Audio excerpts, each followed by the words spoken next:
Hi guys and welcome back to the channel Deepak Yadav Education. Welcome to the Daily Hindu News and Editorial Analysis of 16th of October 2024. तो guys आज है तारीख 16 अक्टूबर 2024 और है Wednesday. देखेंगे आज के द हिंदू कंप्लीट न्यूज़पेपर को एनालाइज करेंगे। बट लेक्चर में आगे बढ़ने से पहले अगर आपको इस लेक्चर का पीडीएफ चाहिए तो क्या करना है, सबसे पहले डाउनलोड करना है टेलीग्राम, देन उसके बाद जाके सर्च बॉक्स में टाइप करना Deepak Yadav education UPSC. As you can see guys आपको ये वाला चैनल मिल जाएगा, इस पर क्लिक करना और जाकर इस चैनल को ज्वाइन कर लेना। ज्वाइन करने से फायदा क्या होगा, यहाँ पर आपको डेली बेसिस पे लेक्चर का पीडीएफ मिल जाता है, डेली करंट अफेयर के वीडियो का पीडीएफ मिल जाता है और डेली बेसिस पे बहुत सारे डिजिटल नोट्स मिल जाते हैं। नाउ बढ़ते हैं आगे और हमेशा की तरह हम लोग अपने लेक्चर को एक मैप के क्वेश्चन के साथ स्टार्ट करेंगे। तो आज आप सभी को मैप में जाकर देखना है जॉर्डन वैली को कहाँ पर है एग्जैक्टली लोकेटेड, इसको अच्छे से मैप में देखना, देन उसके बाद आकर नीचे कमेंट सेक्शन में टाइप करना, जिससे कि आप लोग इसको लंबे समय तक याद रख पाओगे। साथ ही साथ एक क्वेश्चन सॉल्व करेंगे जो कि यूपीएससी पैटर्न के ऊपर बेस्ड है डेली बेसिस पे। यहाँ पे हम एक प्रैक्टिस क्वेश्चन को भी सॉल्व करते हैं। तो दोस्तों क्वेश्चन में बात हो रही है ऑरोरा के बारे में। अब ऑरोरा एक ऐसा टर्म है जिसको पिछले कुछ दिनों में हमने बहुत ही ज़्यादा डिस्कस किया है, अपने दोनों वीडियोज़ में इसको कवर किया है। तो ऑरोरा हाल ही में चर्चाओं में देखने को मिला क्योंकि लद्दाख वाले रीजन में इस तरीके के जो ग्रीन स्काई हैं वो हमको नजर आए हैं। इसी ग्रीन स्काई को ऑरोरा का नाम दिया जाता है। तो कहने का मतलब है जनरली होता क्या है कि जो ये ऑरोराज है वो हमारे पृथ्वी के नदन वाले रीजन में, ऊपरी वाले भाग में नजर आते हैं, लेकिन अब की बार लद्दाख वाले हिस्से में देखने को मिल गया, यानी लोअर लैटिट्यूड्स तक आ चुका है ये। तो आखिरकार इसके पीछे का कारण क्या है कि ऑरोराज हमें लोअर लैटिट्यूड में देखने को मिले, वो आपने बताना है। ऑप्शन नंबर ए, क्या लद्दाख में लाइट पोल्यूशन बढ़ गया है इस वजह से यहाँ पे ऑरोरा देखने को मिला है, या ऑप्शन नंबर बी, जो हमारे मैग्नेटिक पोल्स हैं पृथ्वी के वो धीरे धीरे शिफ्ट हो रहे हैं इसकी वजह से, या ऑप्शन नंबर सी, जो सोलर एक्टिविटीज़ हैं वो यहाँ पे बढ़ चुकी हैं जिस वजह से ऑरोराज लद्दाख वाले रीजन में दिखाई पड़े, या ऑप्शन नंबर डी, अर्थ का जो मैग्नेटिक फील्ड जो है वो उसकी स्ट्रेंथ बहुत ही ज़्यादा कम हो चुकी है। कहने का मतलब है हमारा जो मैग्नेटिक फील्ड है वो कमज़ोर हो चुका है, जिस वजह से जो सोलर विंड्स हैं वो हमारे पृथ्वी के सभी जगह तक पहुँच पा रही हैं, उस वजह से ये ग्रीन स्काई नज़र आ रहा है। तो बताइए इसका सही उत्तर क्या है। बहुत डिटेल से पढ़ाया है, छोटा सा लॉजिक लगाकर आप आराम से इस क्वेश्चन का उत्तर देंगे और सभी लोगों को यहाँ पर इसका आंसर देना है। वीडियोस आप पहले देख चुके हैं, दोनों जगह पर मैंने आपको पढ़ाया हुआ है। चलिए फिर शुभारंभ करते हैं और चलते हैं सबसे पहले थंबनेल वाले इंपॉर्टेंट आर्टिकल की तरफ। आप देख पाएंगे दोस्तों एक टॉपिक है जिसकी कल बहुत ज़्यादा चर्चाएं हुई हैं। यहाँ पे वेरियस न्यूज़ आर्टिकल के स्क्रीनशॉट मैंने आपके सामने लगा दिए हैं। बात हो रही है नासा के यूरोपा मिशन के बारे में, स्पेशली नाम है यूरोपा क्लिपर मिशन। तो नासा ने इस मिशन को लॉन्च कर दिया है। अरबों रुपया यहाँ पे खर्च किया जा रहा है जुपिटर के इस चंद्रमा यूरोपा पर इस मिशन को भेजने के लिए। कारण क्या है, ये सब बातें अभी आपको जानने को मिलेगी। जैसा आप देख पाएंगे, चाहे वो बिजनेस स्टैंडर्ड हो, बिजनेस टुडे हो, इंडिया टुडे हो, सभी जगह पर इसके बहुत सारे आर्टिकल्स पब्लिश हुए हैं। तो इस वजह से GS paper number 3 science and tech के पॉइंट ऑफ व्यू से काफ़ी रेलिवेंट टॉपिक है। कई सारे हिंदू न्यूज़ आर्टिकल भी आपको यहाँ पर देखने को मिल जाएंगे जहाँ पे नासा के यूरोपा क्लिपर मिशन के बारे में डिस्कशन हुआ है। दोस्तों ध्यान रखिएगा, जो हम बार बार वर्ड यूज़ कर रहे हैं यूरोपा, ये क्या है? ये यूरोपा है जुपिटर, यानी जो हमारा बृहस्पति ग्रह है इसका ही चंद्रमा है। जैसे हमारे पृथ्वी का एक चंद्रमा है, जुपिटर के पास में बहुत सारे चंद्रमा हैं, एक चंद्रमा यहाँ पे यूरोपा भी है। इसी के ऊपर इस मिशन को भेजा जा रहा है, इस वजह से नाम रख दिया गया यूरोपा क्लिपर मिशन। अब दोस्तों यहाँ पे ये मिशन कितनी दूर जाएगा, अब नासा ने लॉन्च कर तो दिया है 2024 में, अब ये मिशन लॉन्च हो चुका है। इसको कम से कम 290 करोड़ किलोमीटर का जो दूरी है वो तय करना पड़ेगा और 6 साल लग जाएंगे। तो 6 साल लग जाएंगे, इसका मतलब 2030 तक जाकर ये यूरोपा के इस क्लिपर मिशन तक पहुंचेगा। ठीक है, अब जब यूरोपा के इस मिशन तक पहुंचेगा तो उसके बाद इसी यूरोपा चंद्रमा को एनालाइज करने का ये काम करेगा, स्टडी करेगा। अब स्टडी क्या करेगा पहले ये बताओ, क्योंकि हमारे पास में बहुत सारे स्ट्रॉन्ग एविडेंसेस ये हैं कि यूरोपा जो चंद्रमा है इसके ऊपर में बहुत बड़ा समंदर प्रेजेंट है। यूरोपा चंद्रमा का जो सतह है उसके नीचे बड़ा समुद्र प्रेजेंट है, इतना ज़्यादा बड़ा ओशन जो हमारे पृथ्वी के ओशन से भी ज़्यादा होगा, दुगना होगा। तो वहाँ पे जो जीवन है वो पॉसिबल है, वो एरिया हैबिटेबल है। तो उसी जीवन पॉसिबल है इस बात को कंफर्म करने के लिए या जीवन की खोज करने के लिए इस मिशन को यहाँ पर भेजा जा रहा है। तो आई होप आपको यहाँ पर यह बात क्लियर हो चुकी है। छोटा सा आर्टिकल है, ज़्यादा इसमें कुछ पढ़ने के लिए नहीं है, बस खाली ध्यान रखना जुपिटर के यूरोपा पर इस मिशन को भेज रहे हैं। रीज़न मैंने आपको यहाँ पे बता दिया है, क्योंकि ओशन प्रेजेंट है तो एक हैबिटेबल रीजन है, वहाँ पे जीवन भी प्रेजेंट होगा, उसी की खोज करने के लिए ये इस मिशन को तैयार किया गया है। और अभी कई सारे न्यूज़ आर्टिकल भी रिसेंटली पब्लिश हुए हैं। हमारा मेन पर्पस अब की बार 2024 में बड़े बड़े मिशंस को कंडक्ट करना है। उन सब मिशंस की लिस्ट यहाँ पे रिसेंटली पब्लिश हुई थी। तो जो भी मैंने आपको बातें बताई हैं ये सब यहाँ पर लिखित में प्रेजेंट है। चाहो तो आप यहाँ पर इसको पढ़ सकते हैं, इसको आप एज अ नोट्स के फॉर्म में यूज़ कर सकते हैं। ठीक है, सिंपल है, इसमें कुछ और एक्स्ट्रा नहीं पढ़ना है, बस इतना ही ध्यान रखना। ये जो मिशन है दोस्तों, इस मिशन में हमने बहुत सारे इंस्ट्रूमेंट्स का इस्तेमाल किया है। 9 इंस्ट्रूमेंट्स हैं, camera, spectrometer, infrared, ultraviolet light, radar, उसके अलावा डस्ट एनालाइजर, ये सब चीज़ें लगाकर भेजा गया है। लेकिन क्योंकि जुपिटर हमारा बहुत ज़्यादा दूर है तो वहाँ पे रहता है बहुत ही ज़्यादा ठंडा। तो ठंडा रहने की वजह से बहुत सारे आइसी क्रिस्टल्स वगैरह भी आपको देखने को मिलेंगे। यूरोपा जो मून जिसको हम एनालाइज करेंगे उस पर भी बर्फ़ की परतें जमी हुई हैं, उसके नीचे ओशन प्रेजेंट है, ये यहाँ पे बताया जा रहा है। लाइफ भी पॉसिबल है, उसको यहाँ पे खोजा जाएगा। उसके अलावा यहाँ पे जो ये मिशन हमने क्लिपर मिशन भेजा है, इसको पावर कैसे मिलेगी, क्योंकि बहुत दूर है तो इसके लिए हमने इसमें सोलर एरे का यूज़ किया है। ये आप देख पाएंगे दोस्तों, सोलर पैनल्स का पूरा ग्रुप है ये। और जो हमारी सोलर एनर्जी है उसी सोलर एनर्जी का ये यूज़ करेगा, यूज़ करके अपने आप को पावर देता रहेगा और इस यूरोपा जो मिशन है इसको अंजाम देगा। यूरोपा जो मून है इसके बारे में सभी जानकारी हमारे सामने प्रेजेंट करेगा। ये बात आपको क्लियर हो गई दोस्तों? बस ये बेसिक से फैक्ट्स यहाँ पे ध्यान में रखिए, क्वेश्चन बन सकता है ना। अब एग्जाम में अगर क्वेश्चन बना तो कैसे बनेगा, आइए मैं आपको वो भी प्रैक्टिस करवा देता हूँ। चाहे वो प्रीलिम्स में सवाल बने, चाहे वो मेंस में सवाल बने। मेंस में सवाल बनता है, कैसे बनता है और कैसे लिखना है वो भी आपको बताऊंगा। सबसे पहले हम यहाँ पे प्रीलिम्स की बात कर लेते हैं। तो consider the following statements regarding the Europa clipper mission. Europa clipper mission को लेकर आपके पास में 2 स्टेटमेंट्स हैं, बताना है दोनों में से कौन सा स्टेटमेंट सही है। पहला स्टेटमेंट बोलता है ये मिशन जो है हमारे नासा का है और इस मिशन का मेन पर्पस है जुपिटर का एक चंद्रमा यूरोपा, उसको डिटेल्स एक्सप्लोर करना। क्या ये सही बात है? दूसरा स्टेटमेंट बोलता है कि देखिए इस मिशन का प्राइमरी गोल, जो मेन गोल है वो ये है कि यूरोपा जो चंद्रमा है इसके ऊपर में हैबिटेबिलिटी का पता लगाना, क्या जीवन वहाँ पे है या नहीं, इसके बारे में पता लगाना। बताइए दोनों में से कौन सा स्टेटमेंट सही है। फटाफट वीडियो पॉज करो और उसका उत्तर नीचे कमेंट सेक्शन में लिखो। Option number A 1 only, B 2 only, C दोनों सही है या फिर D दोनों गलत हैं। लिख दिया ना आंसर नीचे कमेंट सेक्शन में। चलिए मैं आपको बताता हूँ, इसका सही उत्तर है ऑप्शन नंबर C। ऑब्वियस सी बात है, दोनों के दोनों स्टेटमेंट सही है। बहुत ही सिंपल क्वेश्चन है क्योंकि अभी हम लोगों ने पढ़ा है। नहीं पढ़ा होता, अचानक से एक क्वेश्चन हमारे सामने होता, हाँ तो दिक्कत हो सकती थी समझने में, क्योंकि पढ़ा ही नहीं था। अभी क्लियर हो गया ना। चलिए अब दोस्तों यहाँ पे हो सकता है मेंस में क्वेश्चन बन जाए, क्योंकि ऐसे कई सारे मिशंस को लेकर सवाल यूपीएससी पूछ चुका है, specially GS paper number 3 science and tech के पोर्शन में। तो मान लो यहाँ से क्वेश्चन आ जाए और ये क्वेश्चन चाहो तो आप अटेम्प्ट भी कर सकते हैं। चलिए मैं आपको बताता हूँ इसके बारे में। सवाल यह है, discuss the objectives of NASA Europe clipper mission. आपका यहाँ पे ये बताना है कि नासा का यूरोप क्लिपर मिशन जो है इसका मेन उद्देश्य, मेन ऑब्जेक्टिव क्या है वो बताइए, और इसका जो इम्पोर्टेंस है कि वो आज एक्स्ट्रा टेरेस्ट्रियल लाइफ को खोजने के लिए निकला है, तो उसमें क्या एक महत्व होने वाला है वो बताइए। ठीक है, 150 शब्दों में लिखना है, ज़्यादा वर्ड्स में लिखना नहीं है, थोड़े से शब्दों में ही आप कवर कर पाओगे। इतना तो यहाँ पर डिटेल्स में आपको ये प्रोवाइड करवा चुका हूँ, इतने चीज़ें आप लिख कर यहाँ पर ये मेंशन कर पाओगे। ठीक है, अब 150 शब्दों में लिखना है क्योंकि 10 मार्क्स का क्वेश्चन है। क्योंकि आपके मेंस में आपको पता है ना, एक होता है 10 मार्क का क्वेश्चन और एक होता है 15 मार्क का क्वेश्चन। 15 मार्क्स वाला जो क्वेश्चन होता है वो आपको 250 शब्दों में लिखना होता है, 10 मार्क्स वाला आपको 150 शब्दों में लिखना होता है। तो अभी यहाँ पर ये हिंदी में एक बार रीड कर देता हूँ ताकि हिंदी माध्यम वाला एस्पिरेंट भी बढ़िया से पढ़ें, ताकि मैं जब बताऊंगा कैसे अटेम्प्ट करना है तो बढ़िया सा आंसर लिख सकें। नासा के यूरोपा क्लिपर मिशन के उद्देश्य और अलौकिक जीवन की खोज में इसके महत्व पर चर्चा करें। समझ गए? अब देखो दोस्तों, होता क्या है कि मैं आपको एक क्वेश्चन दे दूं, आप इसको लिखने बैठोगे तो बहुत सारी गलतियां हो सकती हैं। जैसे यहाँ पे पूछा गया ऑब्जेक्टिव, तो बिना कुछ समझाए आप ऑब्जेक्टिव से शुरू कर दोगे कि हाँ ये ऑब्जेक्टिव है क्योंकि 150 शब्दों में लिखना है। देखो अब मैं आपको बताता हूँ आपको ये क्वेश्चन अटेम्प्ट कैसे करना है। सबसे पहले आपको इंट्रोडक्शन लिखना है, हेडिंग मत लिखा करना।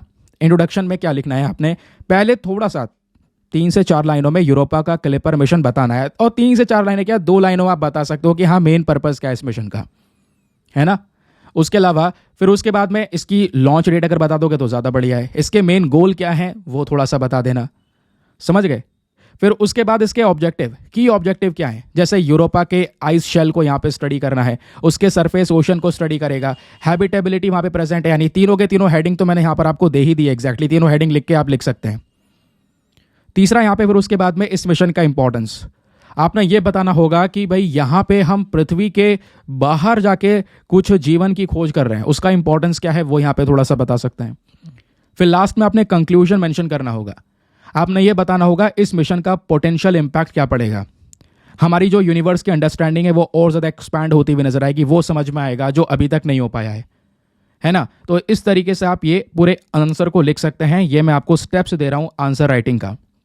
तो चलिए, एक आपको कह सकता हूँ गाइडेंस मिल चुका होगा, क्योंकि होता यह है कि क्वेश्चन बहुत सारे आपको मिल जाते हैं सब जगह पे, अब उसको अटेम्प्ट कैसे करना है वो नहीं पता चल पाता। तो ये स्टेप्स फॉलो कीजिए और एक अच्छा सा आंसर लिखकर टेलीग्राम पे जाके सबमिट कर देना। कहाँ सबमिट करना है अभी आगे आके मैं आपको बताऊंगा, लेकिन उससे पहले, आगे बढ़ने से पहले दोस्तों, आप लोग के लिए एक इंपॉर्टेंट इन्फॉर्मेशन, अगर आप लोग हमारे पेड ग्रुप्स को ज्वाइन करना चाहते हैं तो आपके पास में बढ़िया मौका है इसको ज्वाइन करने के लिए। यहाँ पर आपको डेली बेसिस पे करंट नोट्स के पीडीएफ वगैरह प्रोवाइड करवाए जाते हैं। फॉर एग्जांपल, जो भी ये डिटेल्स मैंने आपको दी हैं, ये सब डिटेल्स एक बहुत ही ज़्यादा छोटे से पीडीएफ में कंपाइल करके दिया जाता है। एक ऐसा पीडीएफ जिसका प्रिंट आउट वगैरह आप निकलवा सकते हैं, एक ऐसा पीडीएफ जो हिंदी और इंग्लिश दोनों भाषाओं में होता है, तो दोनों मीडियम के एस्पिरेंट्स को बहुत मदद मिल जाती है। एक ऐसा ग्रुप आपको ज्वाइन करवा दिया जाएगा दोस्तों, जहाँ पे आपके सभी करंट अफेयर का कंटेंट प्रेजेंट होगा, कितना भी पुरानी डिटेल हो, है ना, क्योंकि लंबा सफ़र है, बहुत सारा नोट्स वगैरह बनाना होता है। किसी ने नोट्स बनाए नहीं बनाए कोई टेंशन नहीं, वहाँ पे डेली अपलोड हो रहे हैं डेटा, और ये सब डेटा आप एक्सेस कर पाएंगे इस ग्रुप के अंदर में। और ग्रुप को ज्वाइन करने का जो फी पेमेंट है वो बहुत ही मिनिमम है, just 499 for the lifetime access. जब तक आपका सिलेक्शन ना हो जाए तब तक आप 499 में इस ग्रुप को ज्वाइन करके रख सकते हैं। ज्वाइन करने के लिए क्या करना है, व्हाट्सएप पर जाना, यहाँ पर आपको एक नंबर दिया गया है 8534873368। इस नंबर पर मैसेज कर देना कि हाँ I want to join this group. वहाँ पे आपको रिप्लाई मिलेगा, पेमेंट का प्रोसेस दिया जाएगा, और उससे ज़्यादा इंपॉर्टेंट दोस्तों आपके पास में डेमो वीडियो का ऑप्शन भी होगा। आप पूरे डेमो वीडियो को एक बार देख लेना, अच्छे से चेक कर लेना कि मुझको कहाँ पर क्या फ़ायदे हो रहे हैं। कंप्लीटली सेटिस्फाई हो जाओ तो उसके बाद ही जाकर ये इन्वेस्टमेंट करना, ठीक है। क्लियर हो गया। चलिए फिर यार, एक काम और क्या कर दिया करो, मेक श्योर ये करा करो, वीडियो पे जो लाइक का बटन है उसको प्रेस कर दो। 5000 लाइक्स का टारगेट है जिसको आप सभी लोग यहाँ पर सपोर्ट कर सकते हैं। आज का अगर आप द हिंदू अखबार देखोगे ना, तो कुछ भी ऐसा काम का ज़्यादा टॉपिक्स नहीं मिलेंगे, लेकिन आज का एडिटोरियल सेक्शन बहुत इंपॉर्टेंट है। देखो, एडिटोरियल में ना, मैं आपको पहले भी बता चुका हूँ, चीज़ें जो होती हैं वो आपको सेलेक्टिव पोर्शन पे पढ़ना पड़ता है। और कई बार एडिटोरियल ऐसे होते हैं जो इधर से उधर बातें कर रहे हैं, उधर से इधर बातें कर रहे हैं, आप समझ रहे हो ना, पॉलिटिकली मोटिवेटेड एडिटोरियल्स, वो आपको एग्जाम में कभी भी हेल्प नहीं करेंगे, ये याद रखना। ना आज तक कभी किए हैं, ना आगे करेंगे। अब जैसे आज के आर्टिकल्स थोड़े काम के हैं, आज यहाँ पे कुछ स्पेसिफिक स्टैटिस्टिक डेटा का यूज़ किया गया है, वो डेटा आप डायरेक्टली एग्जाम में इस्तेमाल कर सकते हैं। मैं आपको बताऊंगा क्वेश्चन कैसे लिखना है, हर एक चीज़ बताऊंगा। तो आप देखोगे तो तीनों एडिटोरियल में एक सेम सा फोटो नजर आ रहा होगा, ये भी फोटो इसमें भी है, ये फोटो इसमें भी है, ये फोटो इसमें भी है। इन तीनों फोटोज में एक चीज़ कॉमन है, वो क्या है, वर्ल्ड फूड डे। क्योंकि आज है दोस्तों 16 अक्टूबर, 16 अक्टूबर को होता है वर्ल्ड फूड डे, और तीनों एडिटोरियल हमारे देश के अंदर में फूड इनसिक्योरिटी को लेकर क्या इशू है, आज माल न्यूट्रिशन की क्या दिक्कत है, इन सब चीज़ों को ही टैकल करता है। तो हमारे जो राइटर आपको दिख रहे हैं यहाँ पर, ये तीनों आर्टिकल्स में एक ही चीज़ के ऊपर बात करना है। तो मैं एक एडिटोरियल तो एक कंप्लीट डिस्कस करूंगा, इस एडिटोरियल और इस एडिटोरियल को कंबाइल करके डिस्कस करूंगा, दोनों के बारे में जो भी इंफॉर्मेशन हमारे सामने है वो प्रेजेंट करूंगा। फिर एक एडिटोरियल दोस्तों आज के न्यूज़पेपर में आपका ये देखने को मिल जाएगा, यहाँ पे बात हो रही है यूएपीए के बारे में, ठीक है, अनलॉफुल एक्टिविटीज प्रिवेंशन एक्ट के बारे में। तो यूएपीए को लेकर क्या बात हो रही है, एक स्पेसिफिक डेटा दिया गया है, शानदार डेटा है, इससे आपको पता चलेगा कि यूएपीए कितना ज़्यादा इनइफेक्टिव है, वो यहाँ पर मेंशन किया गया है। इसको लेकर क्या क्रिटिसिज्म आज के समय पर देखने को मिल रहा है, वो मेंशन किया गया है। तो एक बढ़िया एग्जाम्पल के तौर पर यूज़ कर पाओगे। तो आज एडिटोरियल का सेक्शन सभी हमारे काम का है। शुरुआत करें फिर, चलिए फिर, किस बात की देरी है। सबसे पहले हम लेंगे दोस्तों अपना पहला वाला editorial, a food sufficient India needs to be hunger free too. यानी कि भारत को फूड सफिशिएंट के मामले में क्या क्या चीज़ें अपनानी होंगी, क्या क्या चीज़ें करनी होंगी कि भारत को हंगर फ्री बनाया जा सके, यानी कि इंडिया में कोई भी भूखा ना सोए, उसको प्रॉपर तरीके से खाना मिल सके। अब खाने की जब मैं बात कर रहा हूँ दोस्तों, तो खाने दो प्रकार के होते हैं। एक तो होता है आपका ऐसा फूड जो बहुत ही ज़्यादा पोषण भरपूर है, जिसमें ढेर सारे न्यूट्रिशन प्रेजेंट है, यानी आपके बॉडी के रिक्वायरमेंट के हिसाब से आपको अच्छा प्रोटीन मिल रहा है, विटामिन मिल रहे हैं, मिनरल्स मिल रहे हैं, यानी माइक्रो न्यूट्रिएंट्स की जो कमी है वो पूरी हो रही है। और एक ऐसा फूड है जहाँ पे केवल आपको कार्बोहाइड्रेट ये सब चीज़ें मिल जाती हैं, आपके बॉडी में माइक्रो न्यूट्रिएंट्स नहीं पहुँच पाते। तो खाना तो मिल रहा है, लेकिन फिर भी इंसान कुपोषण का शिकार बना हुआ है, माल न्यूट्रिशन का शिकार बना हुआ है। रीज़न, क्योंकि खाना अच्छा नहीं था, पोषण भरपूर नहीं था। तो खाना देना है, सस्ते दाम में प्रोवाइड करवाना है, और एक पोषण भरपूर खाना देना है, इन सब बेसिक चीज़ों के बारे में फोकस करना है, ये राइटर कहते हैं। ठीक है, ये आप देख पाएंगे, एक राइटर ये हैं और दूसरे ये हैं, नाम वगैरह इनके ध्यान में नहीं रखने हैं। चलिए मैं आपको बताता हूँ क्या है इनका कहना। सबसे पहले इन्होंने मेंशन किया कि भुखमरी को ख़त्म करना और फूड इनसिक्योरिटी को ख़त्म करना, या किसी भी प्रकार का माल न्यूट्रिशन। माल न्यूट्रिशन समझ रहे हो? माल न्यूट्रिशन मतलब होता है कुपोषण, यानी आप खाना तो खा रहे हैं लेकिन न्यूट्रिशियस फूड नहीं मिल पाया है, जिसकी वजह से बॉडी में पोषण नहीं है आपके, बस चल रहा है जीवन। तो ये जो चीज़ें हैं कि हंगर खत्म करना, फूड इनसिक्योरिटी खत्म करना, माल न्यूट्रिशन खत्म करना, ये भारत का एक गोल है, और भारत का ही नहीं, दुनिया भर के कई सारे देशों का गोल है। इसको सस्टेनेबल डेवलपमेंट गोल के अंदर में कवर किया गया है। आपको पता है सस्टेनेबल डेवलपमेंट गोल्स क्या होते हैं? ये हमारे टोटल 17 गोल हैं जो 2030 तक अचीव करना है दुनिया भर के मेजर कंट्रीज़ को, जिसमें इंडिया ने भी यहाँ पर इन गोल्स को अचीव किया है। तो क्या 2030 तक हम ये काम कर पाएंगे इतना जल्दी? ये जो गोल हैं ये अभी बहुत पास में आ रहे हैं, 2030 आने वाला है, लेकिन आज हम बहुत सारी समस्याओं से गुजर रहे हैं। क्योंकि अगर हम फूड सिक्योरिटी प्रोवाइड करवाने की कोशिश भी करें तो एक चैलेंज हमारे सामने आ रहा है। आजकल दुनिया भर में बड़े बड़े कॉन्फ्लिक्ट चल रहे हैं। उसके अलावा क्लाइमेट चेंज की बहुत बड़ी समस्या है जिसको इग्नोर नहीं कर सकते। दुनिया भर में इकॉनमी लगातार डाउन चल रही है बहुत सारे देशों की। ये एक मेजर कारण है जिसकी वजह से देशों में फूड डेफिशिएंसी चल रही है, खाने की कमी है और लोगों को अच्छा खाना नहीं मिल पा रहा है, ये राइटर ने बोला। फिर उसके बाद राइटर मेंशन करते हैं जो फूड इनसिक्योरिटी और माल न्यूट्रिशन है, ये दोनों के दोनों जो चीज़ें हैं दोस्तों, ये आज के समय पर एक हेल्दी डाइट को प्रमोट नहीं करती हैं। फूड इनसिक्योरिटी का मतलब समझ रहे हैं कि सभी तक खाना अच्छा नहीं पहुंच पा रहा। माल न्यूट्रिशन अगेन वही जो मैंने आपको बताया, कुपोषण। तो ये कहीं ना कहीं जो चीज़ें हैं, 2 पॉइंट्स को अगर हम टैकल कर लेते हैं तो चीज़ें यहाँ पर मेंटेन हो जाएगी। लेकिन प्रॉब्लम पता है क्या है कि हमारे पास में हेल्दी डाइट्स तो हैं, लेकिन वो हेल्दी डाइट, कहोगे क्या देश में अच्छा खाना नहीं है? बहुत अच्छा खाना प्रेजेंट है, लेकिन क्या वो हेल्दी डाइट अफोर्डेबल है? क्वेश्चन तो अफोर्डेबिलिटी का आता है ना। क्या इंसान उस अच्छे खाने को खरीद पाएगा? खरीदने के लिए उसको अच्छा पैसा चाहिए, तो उसके लिए वो अनअफोर्डेबल हो जाता है, खरीद ही नहीं पाएगा। तो ये एक मेन कारण है। फूड अगर हेल्दी डाइट प्रेजेंट है तो वो अनअफोर्डेबल, उसको अफोर्डेबल करवाना चाहिए। इनफैक्ट जो फूड की सफिशिएंसी है दोस्तों, ये आज के समय पर हमारे भुखमरी को खत्म कर सकती है। लेकिन एक देश के लिए, किसी भी पर्टिकुलर कंट्री के लिए फूड सफिशिएंट होना बहुत बड़ी चुनौती आज के समय पर बन चुकी है। उसको क्या करना होगा? उसको यूनिवर्सल एक्सेस देना होगा फूड का, यानी कि एक हेल्दी डाइट को अफोर्डेबल बनाना होगा अपने देश में, ताकि हर एक व्यक्ति उस डाइट को कंज्यूम कर सके, उसको खा सके, अपने बॉडी का न्यूट्रिशन की रिक्वायरमेंट को पूरा कर सके। अब जो हमारा एक एडिक्वेट फूड होता है, यानी प्रॉपर मात्रा में अगर आप यहाँ पे फूड देखेंगे तो ऐसा नहीं है कि यहाँ पर केवल खाना मिल जाए काम हो जाए, नहीं, एक बैलेंस फूड होना ज़रूरी है। यानी जब आप फूड कंज्यूम करते हैं तो उसमें क्या होगा? मेजोरिटी ऑफ चीज़ें यहाँ पे कार्बोहाइड्रेट ही होती हैं। चावल ज़्यादातर लोग खा रहे हैं, रोटी खा रहे हैं, कार्बोहाइड्रेट हो गया। साथ में अगर दाल भी ले लेंगे थोड़ा सा तो उसमें प्रोटीन मिलेगा, लेकिन ना के बराबर, थोड़ा सा मिलेगा। जबकि मान लो कोई 80 ग्राम्स का, जिसका वजन यहाँ पे 50 ग्राम है, 40 ग्राम है, उसको 40 ग्राम के आसपास प्रोटीन चाहिए। 1 ग्राम ऑफ प्रोटीन तो फिर भी चाहिए ना पर वेट के हिसाब से। तो यहाँ पे जब हम लोग बात करते हैं कार्बोहाइड्रेट्स की, प्रोटीन की और फैट्स की, स्पेशली हेल्दी फैट्स की, तो तीनों चीज़ें चाहिए होती हैं। अब तीनों में से थोड़ा बहुत चीज़ें हमें मिल जाती है, लेकिन उसके अलावा जो मल्टीविटामिन्स होते हैं दोस्तों, इनकी बहुत बड़ी रिक्वायरमेंट होती है। क्या वो मल्टीविटामिन हमको मिल रहे हैं? हमको मल्टीविटामिन बिल्कुल नहीं मिलते, हम उसको पूरी तरह से इग्नोर कर देते हैं। वो मल्टीविटामिन नहीं होगा, ये सब फूड जो हम कंज्यूम कर रहे हैं वो डाइजेस्टेबल भी नहीं होगा, डाइजेशन भी इसका यहाँ पर प्रॉपर तरीके से नहीं हो पाएगा। तो ये जो ट्रांसफॉर्मेशन है कि भाई एक ऐसा देश जहाँ पर बहुत ज़्यादा भुखमरी है, उस भुखमरी को यहाँ पे ख़त्म करना है, तो हमें 3-4 चीज़ों को लेकर चलना होगा। सबसे पहले अनहेल्दी फूड को पूरी तरह से हटा दो मार्केट से, हेल्दी फूड को प्रमोट करो और हेल्दी फूड को अफोर्डेबल बना दो। यही एक मेन रीज़न होगा, क्योंकि हमारे देश में दोस्तों इनइक्वालिटी भी बहुत ज़्यादा है। इनकम इनइक्वालिटी भी आप देख पाएंगे, किसी के पास में बहुत पैसा है, किसी के पास में बिल्कुल पैसा नहीं है। तो ये भी एक रीज़न आ जाता है जिसकी वजह से कुछ लोग अफोर्ड कर पा रहे हैं, कुछ लोग अफोर्ड नहीं कर पा रहे हैं। समझ रहे हो इस बात को? फिर उसके बाद यहाँ पे राइटर मेंशन करते हैं दुनिया भर में अगर आप, वैसे तो अभी हम लोग यहाँ पे बात करें, अगर आप दुनिया भर का पूरा हंगर का इशू देखेंगे ऑल ओवर द वर्ल्ड, यहाँ पे इसको अगर आप एक इवैल्यूएशन के तौर पर देखेंगे तो बोला यह जा रहा है कि जो अंडर नरिशमेंट होता है ना, अंडर नरिशमेंट वही अच्छा खाना ना मिल पाना, खाना मिल रहा है लेकिन अच्छा खाना नहीं मिल पा रहा।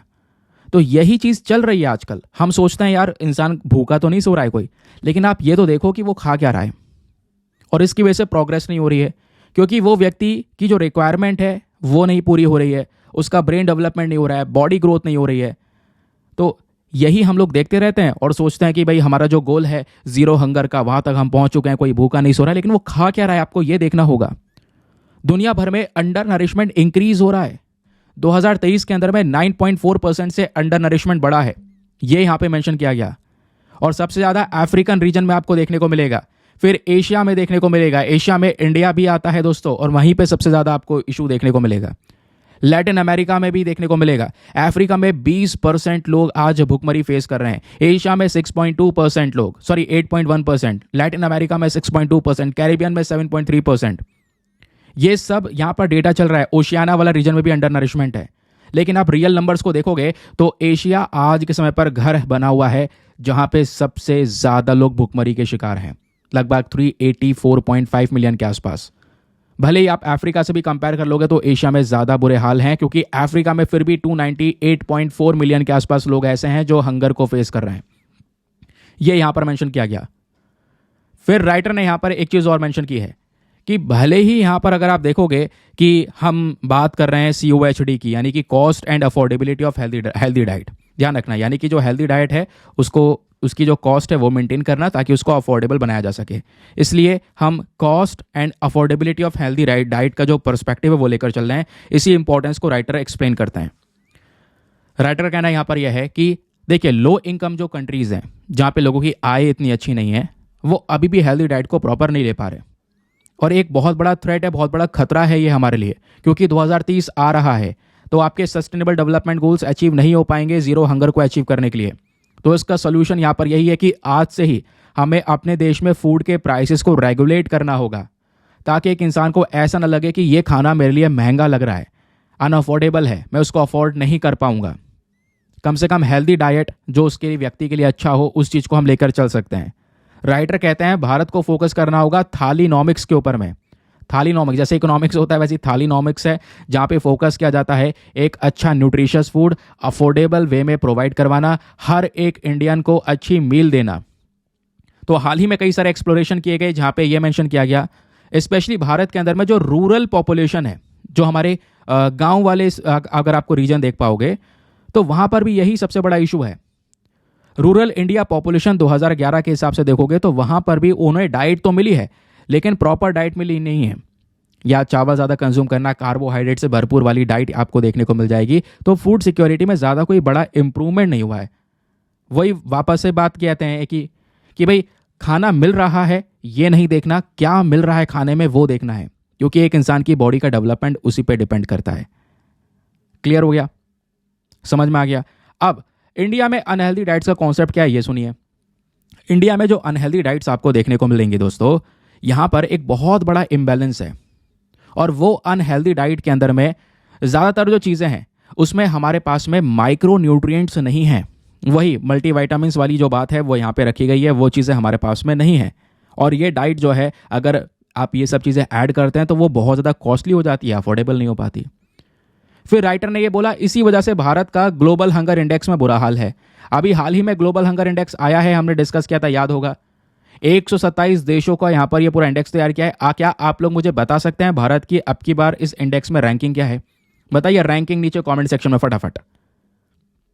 तो यहाँ पे राइटर बोलते हैं ग्लोबल हंगर इंडेक्स में भी हम क्या करते हैं, ग्लोबल हंगर इंडेक्स में 3 मेन चीज़ों को देखा जाता है, चाइल्ड स्टंटिंग, चाइल्ड वेस्टिंग और उसके बाद में ओवरवेट वाला। यानी ये क्या मतलब है दोस्तों, देखिए जो हमारा कुपोषण होता है ना, माल न्यूट्रिशन होता है, इस माल न्यूट्रिशन के भी 3 रूप होते हैं। एक होता है चाइल्ड स्टंटिंग, जहाँ पे 5 साल से कम उम्र के अंदर जो बच्चा होता है उसकी एज के हिसाब से उसकी हाइट बहुत छोटी होती है।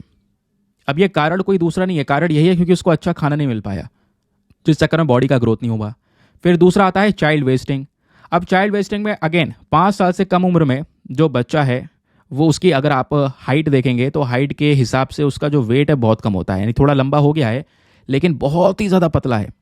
रीज़न अगेन क्या है, माल न्यूट्रिशन, अच्छा खाना ना मिल पाना। फिर होता है एक ओवरवेट का, जहाँ पे बच्चे का जो वजन है वो बहुत ज़्यादा देखने को मिल जाता है। लेकिन स्टैंडिंग वेस्टिंग को ज़्यादा यहाँ पर कह सकते हैं वैल्यू मिलता है ग्लोबल हंगर इंडेक्स में। तो राइटर बोलते हैं ग्लोबल हंगर इंडेक्स आया और इसने बिल्कुल सही इन्फॉर्मेशन दी। इंडिया में कई बार क्रिटिसिज्म होता है कि ये जो इंडेक्स है ये गलत है ना, लेकिन ग्लोबल हंगर इंडेक्स में एक बात तो सही है, ग्लोबल हंगर इंडेक्स ये नहीं कह रहा कि भारत में लोग भूखे सो रहे हैं, ये कह रहा है कि माल न्यूट्रिशन है, यानी कुपोषण है, अच्छा खाना नहीं मिल पा रहा है, वो चीज़ बिल्कुल सही बात है।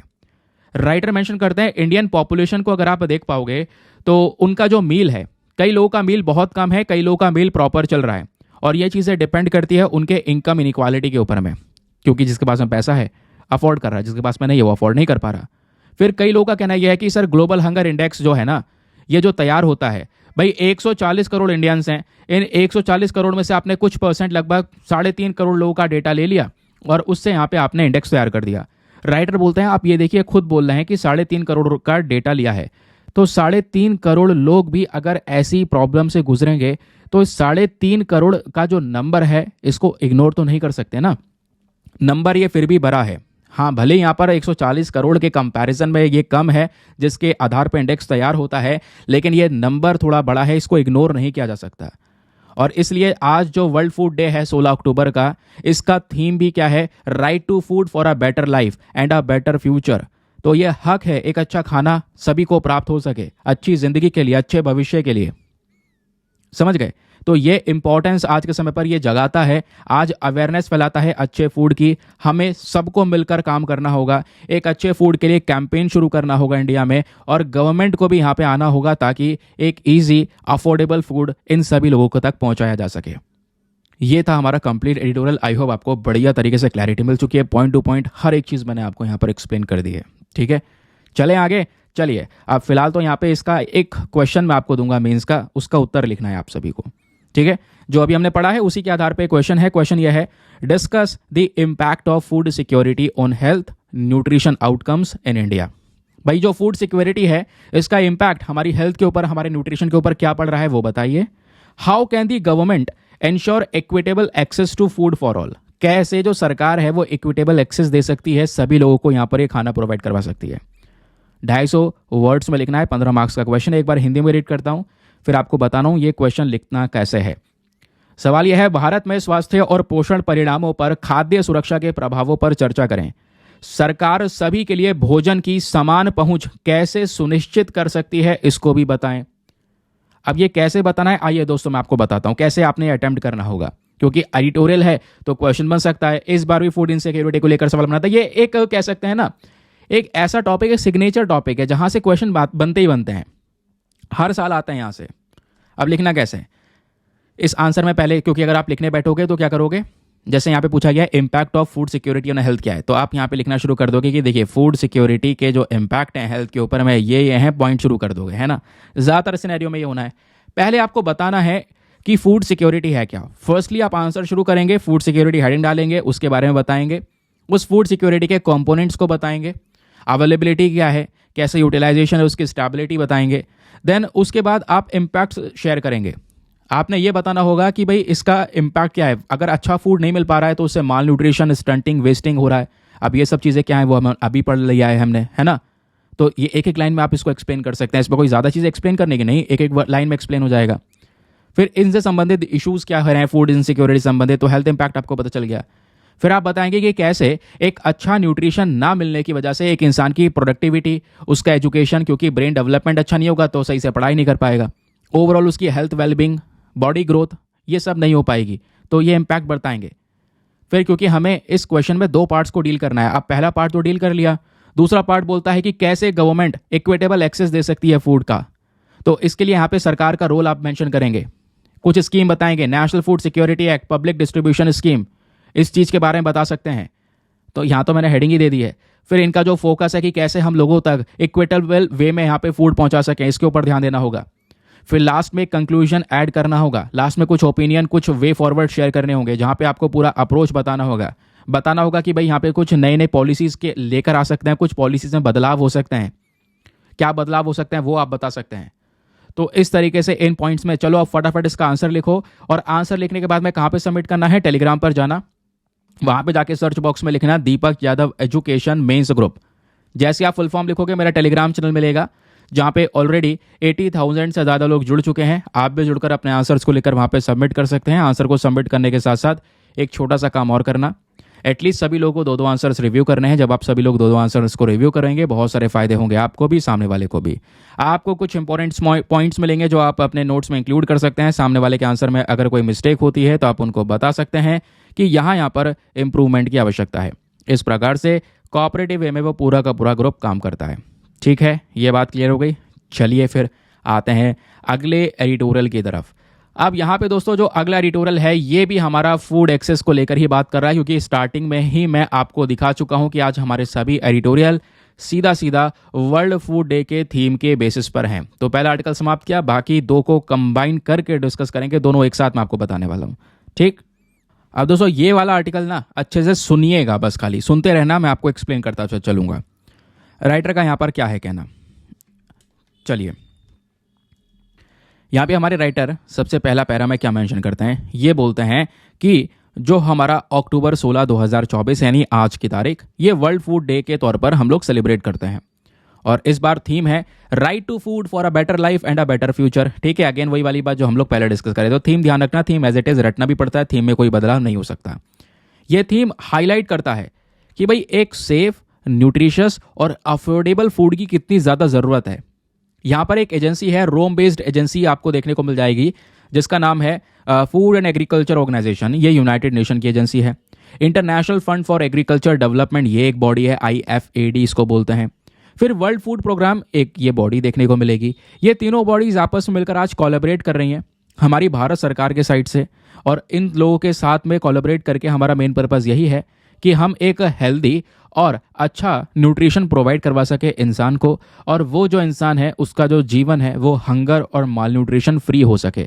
इसके ऊपर ऑलरेडी हम काम कर रहे हैं। अब राइटर दोस्तों आगे क्या एक्सप्लेन करते हैं, इनका कहना यह है कि देखिए जो फूड सिक्योरिटी है ना, ये बहुत ही ज़्यादा ज़रूरी है एक पर्टिकुलर इंडिविजुअल के लिए, उसको आगे स्थिर बने रहने के लिए, है ना। अब ये जो फूड अगर उसको मिलेगा, खाना मिलेगा, तभी जीवन चल पाएगा। बॉडी है, ऑब्वियस सी बात है, फ्यूल चाहिए काम करने के लिए। फूड एंड एग्रीकल्चर ऑर्गेनाइजेशन 2024 की एक रिपोर्ट आती है, उस रिपोर्ट में यह बोला गया 733 मिलियन लोग आज ऐसे हैं जो भूखमरी को फेस कर रहे हैं, ये बोलते हैं। फिर उसके बाद राइटर एक्सप्लेन करते हैं कि भारत के अंदर में जो ग्रीन रेवोल्यूशन है वो बहुत ही ज़्यादा ज़रूरी था। जो हरित क्रांति आई उसी की वजह से आज हम यहाँ तक पहुँच चुके हैं। हमारा अब फोकस होना चाहिए न्यूट्रिशन के ऊपर में। ग्रीन रिवॉल्यूशन के माध्यम से ही यहाँ पर हम लोग आज गेहूँ चावल के बहुत बड़े उत्पादक हैं। फिर वाइट रिवॉल्यूशन आया जो स्पेशली डेयरी सेक्टर को ग्रो करा।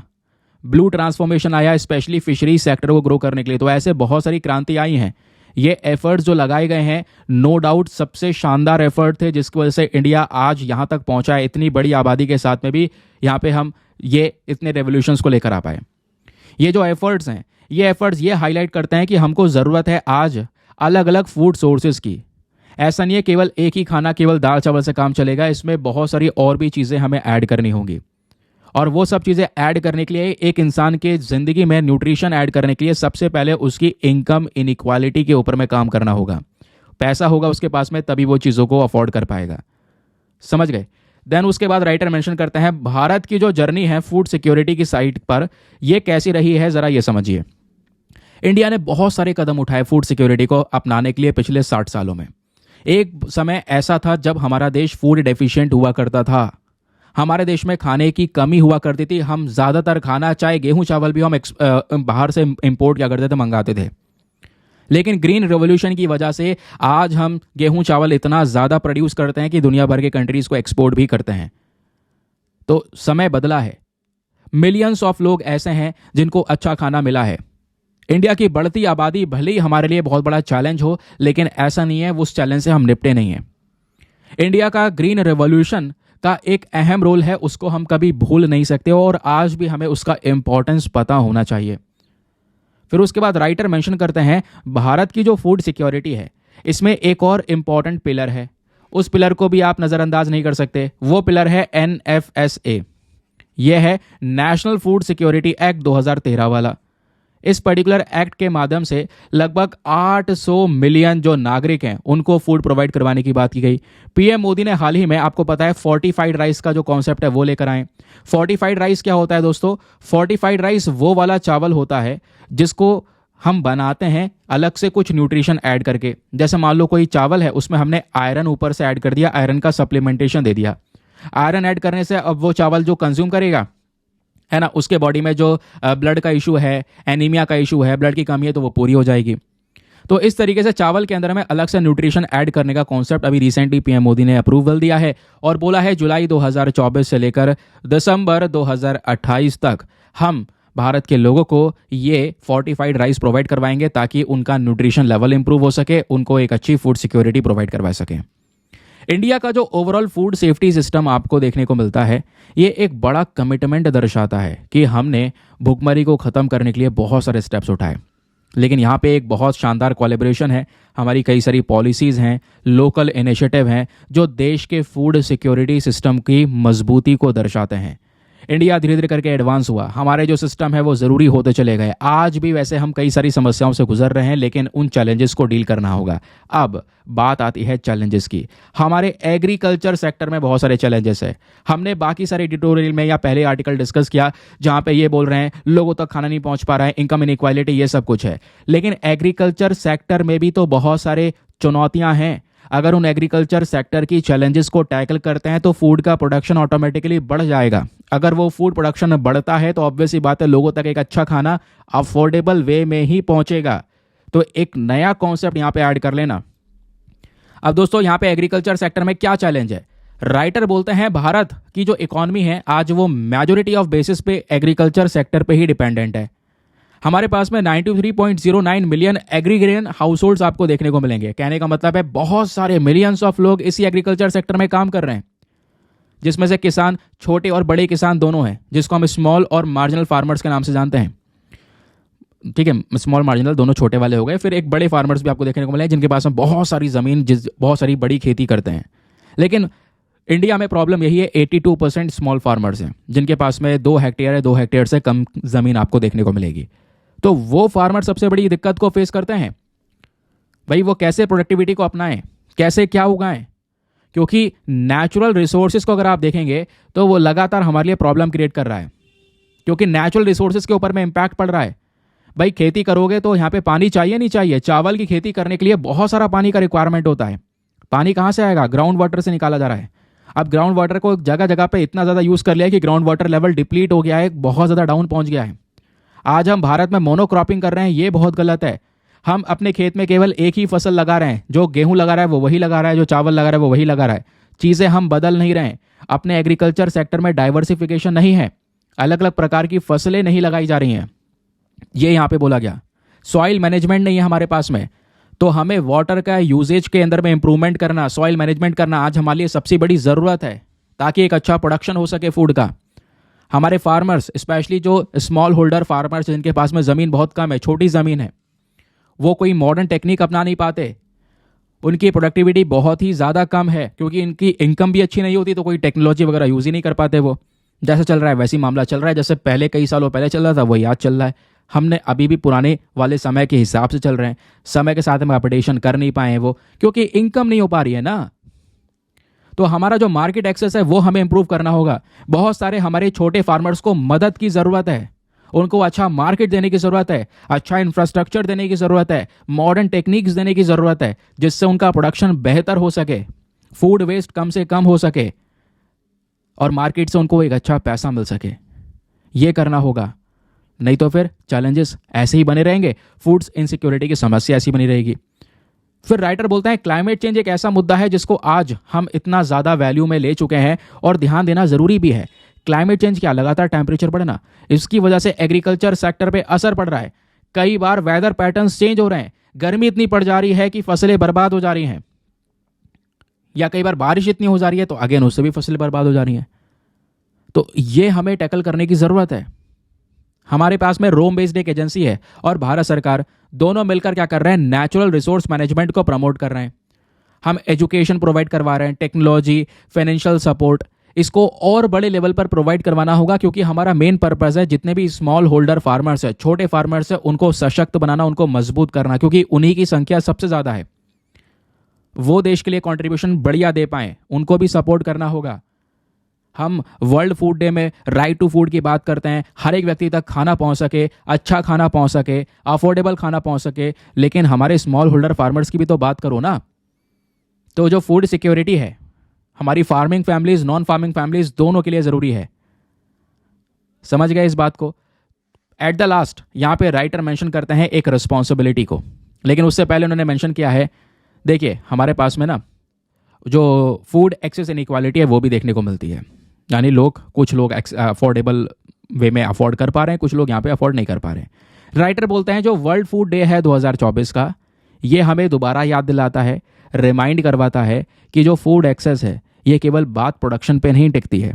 यहाँ पे आपके जो छोटे फार्मर्स उनको सपोर्ट करना, plus food and agriculture organisation IFAD या वर्ल्ड फूड प्रोग्राम, इनके बीच में यहाँ पे कोलैबोरेशन को बनाना, इसकी भी ज़रूरत है। गवर्नमेंट ऑफ इंडिया के साथ में कोलैबोरेट किया जा सकता है और हम लगातार अपने फार्मर्स को और फार्मर्स के साथ साथ यहाँ पर जो बाकी सारे लोग हैं सभी को सपोर्ट कर सकते हैं, ठीक है, जिससे यहाँ पर एक हेल्दी, प्रॉस्पेरस और पीसफुल सोसाइटी यहाँ पे हम लोग बना पाएंगे और एक बेटर लाइफ और बेटर फ्यूचर को जनरेट कर पाएंगे। ये हमारे राइटर का कहना है। तो ये तो दोस्तों यहाँ पे हमारे तीनों के तीनों एडिटोरियल्स, आई होप आपको इसके बारे में एक बढ़िया क्लैरिटी मिल चुकी होगी। चलिए अगले इंपॉर्टेंट खबर पर आते हैं। यहाँ पे बात हो रही है UAPA के बारे में। ये वो पर्टिकुलर आर्टिकल आपको देखने को मिलेगा, ठीक है, ये रहा। यहाँ पे मेंशन किया जा रहा है UAPA के जो ज़्यादातर केसेस हैं। UAPA क्या है? Unlawful activities prevention act. यानी जितनी भी अनलॉफुल एक्टिविटीज हैं, इनमें अनलॉफुल एक्टिविटीज स्पेशली वो हरकतें हैं जब कोई इंसान देश की सॉवरिटी या देश की सिक्योरिटी को खतरा पहुंचा रहा हो, है ना, देश के खिलाफ जा रहा हो, तो उस पर्टिकुलर केस में ये वाला कानून एक्टिव हो जाता है। और इस कानून का इस्तेमाल करके जो हमारी केंद्र सरकार है वो किसी भी व्यक्ति को आतंकवादी तक घोषित कर सकती है, टेररिस्ट उसको डेजिग्नेशन दिया जा सकता है। और किसी एक व्यक्ति नहीं, कोई ऑर्गेनाइजेशन है, बड़ा संगठन है, उसको भी टेररिस्ट का डेजिग्नेशन दिया जा सकता है UAPA के तहत। लेकिन क्या UAPA सही तरीके से काम किया है, अभी हम समझेंगे। लेकिन उससे पहले दोस्तों UAPA को लेकर कुछ बेसिक बातें और जान लीजिए। UAPA की जब हम लोग बात करते हैं तो कैसे आया? 1967 में इस लॉ को लेकर आया गया था, अनलॉफुल एक्टिविटीज प्रिवेंशन एक्ट 1967। ऐसे बहुत सारे कानून हैं दोस्तों भारत में जो आतंकवाद के खिलाफ में हैं, तो उसमें सबसे पहला UAPA था। फिर 1987 में टाडा नाम का एक्ट लेकर आया गया। 1999 में MCOCA के नाम से लेकर आया गया। 2002 में पोटा यानी प्रिवेंशन ऑफ टेररिज्म एक्ट लेकर आया गया। 2008 में नेशनल इन्वेस्टिगेशन एजेंसी लेकर आया गया। इन सब एक्ट्स का मेन पर्पस यही है कि देश के अंदर में जो आतंकवादी एक्टिविटीज़ हैं उनको ख़त्म कर सकें। UAPA से इन्हीं की शुरुआत होती है। UAPA का मेन पर्पस क्या है? अनलॉफुल एक्टिविटीज़ को भारत में रोकना। अनलॉफुल एक्टिविटीज़ में अगर कोई व्यक्ति को पकड़ा जाता है UAPA के तहत, तो उसको सज़ा क्या मिल सकती है? पहली बात पता है सबसे ज़्यादा क्या है? एक इंसान को इसमें डेथ पेनल्टी, मौत की सज़ा भी दी जा सकती है, उम्र कैद की सज़ा भी दी जा सकती है। तो अब मौत की सज़ा या उम्र कैद की सज़ा, इससे बड़ी क्या ही कोई पनिशमेंट होगी? तो हाईएस्ट पनिशमेंट यही दोनों इसमें प्रेजेंट हैं। प्रॉब्लम यह है UAPA आज इंडियंस और फॉरेन नेशनल्स दोनों के ऊपर अप्लाई हो जाता है, दोनों को यहाँ पर धरा जा सकता है दोस्तों इस पर्टिकुलर एक्ट का यूज़ करके, अगर वो इंडिया के अगेंस्ट में जा रहा है। तो ये जो लॉ है ये स्पेशली उस पर लागू होता है जो अपराधी कोशिश कर रहा है या बाहर किसी ज़मीन पे बैठ के कोशिश कर रहा है इंडिया के अंदर में प्रॉब्लम क्रिएट करने की, या इंडिया में ही कोशिश कर रहा है भारत के अंदर अशांति फैलाने की, इंडिया की सिक्योरिटी के खिलाफ में जा रहा है, हमारे सिक्योरिटी को खतरा पहुंचाने की कोशिश कर रहा है, तो UAPA के तहत उसको बढ़िया ट्रीटमेंट दिया जाता है। नाउ अब एक व्यक्ति या किसी ऑर्गेनाइजेशन अगर कोई UAPA के चपेट में आता है तो उसको लेकर ये आर्टिकल यहाँ पे मेंशन करता है। आर्टिकल ये बोलता है कि UAPA काम तो बढ़िया किया है, बहुत सारे लोगों को अरेस्ट किया गया है, लेकिन दिक्कत यह है कि जिन लोगों को अरेस्ट किया गया है उसमें जो केसेस हैं वो अभी भी पेंडिंग पड़े हैं। पिछले 3 सालों में आधे से ज़्यादा UAPA के केसेस पेंडिंग पड़े हैं। भाई उसका सोल्यूशन कब निकालोगे? यहाँ पे बोला जा रहा है 2018, 19, 20, 2018 से 20 इन 3 सालों को देखोगे तो पता है केवल UAPA के अंदर में कितने लोगों को अरेस्ट किया गया है? 4690 लोगों को अरेस्ट किया गया UAPA एक्ट का यूज़ करके। लेकिन इन 4690 में से बेल कितने को मिली? केवल 23%। 1080 लोगों को बेल मिलती है। और कितने लोग मुजरिम साबित हुए? मतलब UAPA के तहत शक के तौर पर, क्योंकि ये एक्ट है जो कि एक शक पैदा करता है कि हाँ भाई ये इंसान हमारे देश के लिए खतरा हो सकता है, तो इसी के बेसिस पे उसको यहाँ पे UAPA के तहत धर लिया गया, अरेस्ट कर दिया गया। जिसमें से बोला जा रहा है पिछले 3 सालों में यानी 2018 से 20 तक मतलब 4600 से ज़्यादा लोगों को अरेस्ट किया गया और 1080 लोगों को छोड़ दिया गया बेल पर। और मुजरिम कितने साबित हुए? आप इमेजिन करो, 4700 लोगों में से केवल और केवल 149 लोग, केवल 3% लोग ऐसे थे जो कॉन्विक्टेड थे, यानी कि जो मुजरिम साबित हुए वाकई में। अब छोड़ कितने दिए गए? 325 लोग छोड़ दिए गए। और आज के समय पर 67% यानी इन 4690 में से 3136 लोग वो हैं या तो वो मुजरिम साबित नहीं हुए, ना ही उनको माफ़ किया गया है और ना ही उनको बेल मिली है, केवल अरेस्ट कर रखा है, केवल और केवल अरेस्ट कर रखा है। ये केसेस पेंडिंग पड़े हैं, आधे से ज़्यादा केसेस यहाँ पर पेंडिंग पड़े हुए हैं, इनके ऊपर कोई डिसीजन ही नहीं लिया गया। तो वही बोला जा रहा है कि यूएपीए का इस्तेमाल हम लगातार बढ़ा रहे हैं, और यूएपीए का यूज़ बढ़ते बढ़ते दोस्तों इसके ऊपर इन्वेस्टिगेशन भी तो प्रॉपर होनी चाहिए, टाइम टू टाइम यहाँ पर इसको देखना चाहिए, क्योंकि नहीं तो फिर यूएपीए को लेकर बहुत सारे आर्गुमेंट्स आपको देखने को मिल जाते हैं। लोग यहाँ पर इसके अगेंस्ट में, लोगों का कहना है कि ये एक्ट, अगर आप देखोगे, चलो कुछ लोग कहते हैं इसके फायदे भी हैं, भाई देश की सुरक्षा के लिए सही काम कर रहा है, देश में कोई आतंकवाद नहीं फैलाएगा, कोई गलत हरकत नहीं करेगा, देश की सिक्योरिटी के खिलाफ नहीं जाएगा, उसके लिए बढ़िया है। लेकिन दूसरी तरफ लोगों का कहना यह है, भाई आपने शक के आधार पर एक को अरेस्ट कर लिया और उसमें से मुजरिम साबित हो रहे हैं, भाई 5,000 में से मुजरिम साबित हुए हैं 100, 150, तो यहाँ पे आपको सही तरीके से ये डिसीजन लेने होंगे, है ना। आप पहले एक्चुअल बेसिस में प्रॉपर इन्वेस्टिगेशन कीजिए, और जो लोग इतने अरेस्ट हैं जो अभी मुजरिम साबित नहीं हुए, 3-3 साल से आपने जेल में बंद कर रखा है, तो आप इन्वेस्टिगेशन तो प्रॉपर कीजिए ना, समय के अनुसार यहाँ पे उस व्यक्ति को छोड़िए। अगर आप नहीं छोड़ते हैं, उसके कितने साल बर्बाद हो गए जेल के अंदर, अगर वो मुजरिम ना हुआ तो, निर्दोष साबित हुआ तो उसके बाद में कहीं ना कहीं उसके जो फंडामेंटल राइट्स हैं, जो यहाँ पे उसके मौलिक अधिकार हैं, संविधान के हिसाब से उसको जो राइट्स मिल रहे हैं, वो कहीं ना कहीं उसके ऊपर आपने रोक लगा दी है। इसको लेकर क्रिटिसिज्म किया जाता है यूएपीए का, कि यूएपीए एक ड्रैकोनियन लॉ है, ज़बरदस्ती यहाँ पे जो गवर्नमेंट है, गवर्नमेंट को लग रहा है, अगर कोई गवर्नमेंट के खिलाफ बोल रहा है, तो गवर्नमेंट को लगता है इसको हटाना है, तो वो यूएपीए का यूज़ कर सकती है। तो ऐसे भी दोस्तों यहाँ पर क्रिटिसिज्म होते हैं यूएपीए के। समझ में आ गई ये बात, क्लियर हो गया? तो ये बात में ध्यान रखिएगा। ये आर्टिकल प्रेजेंट है, ये कुछ स्टार्ट आप यूज़ कर सकते हैं, कितने लोग अरेस्ट, चार्जशीट, डिस्चार्ज, एक्विटेड, ये पूरा अलग अलग चार्ट में दिया गया है। चार्ट नंबर 4 बेहतर था, इससे यहाँ पे हम लोगों ने बढ़िया तरीके से हर एक चीज़ को समझा। चलिए, ऐसे यहाँ पे आप देख पाओगे कई बार प्रोटेस्ट हुआ है, मांग की गई है यूएपीए को हटा दो, जितने भी ड्रैकोनियन लॉ है जहाँ पे गवर्नमेंट को ताकत दी गई है कि किसी को भी अरेस्ट किया जाए, उन सबको हटा दिया जाए। ऐसे कई बार जो प्रोटेस्ट है वो भी हो चुके हैं। चलिए, आधा है आज का वर्ड ऑफ द डे। आज का वर्ड ऑफ द डे क्या है? वो है वर्बैटिम। वर्बैटिम यहाँ पर एक वर्ड है और इसका मतलब क्या होता है? Exactly as it is was spoken और रिटन, यानी जैसा बोला था या जैसा लिखा हुआ है ठीक वैसा ही करना, उसको बोलते हैं वर्बैटिम। ठीक है, अब इसी वर्बैटिम वर्ड का यूज़ करके नीचे कमेंट सेक्शन में फटाफट एक वर्ड बनाओ, और एक सेंटेंस बनाना ज़रूरी है, वर्ड तो बना हुआ है, सेंटेंस बनाओ फटाफट। और कोई मुझसे पूछ रहा था ये सेंटेंस कैसे हेल्प करेंगे हमें एग्जाम में। देखो, आप जब यूपीएससी की प्रिपरेशन करो तो आपको मेंस आंसर लिखने हैं बड़े बड़े, है ना। उसके अलावा एस्से में बहुत हेल्प करेगा, मेंस के अलग अलग पेपर्स हैं, आपकी वोकैब ओवरऑल इंप्रूव होगी, आपका वोकैबलरी इंप्रूव होगा, आप नए नए वर्ड्स यूज़ कर सकते हैं।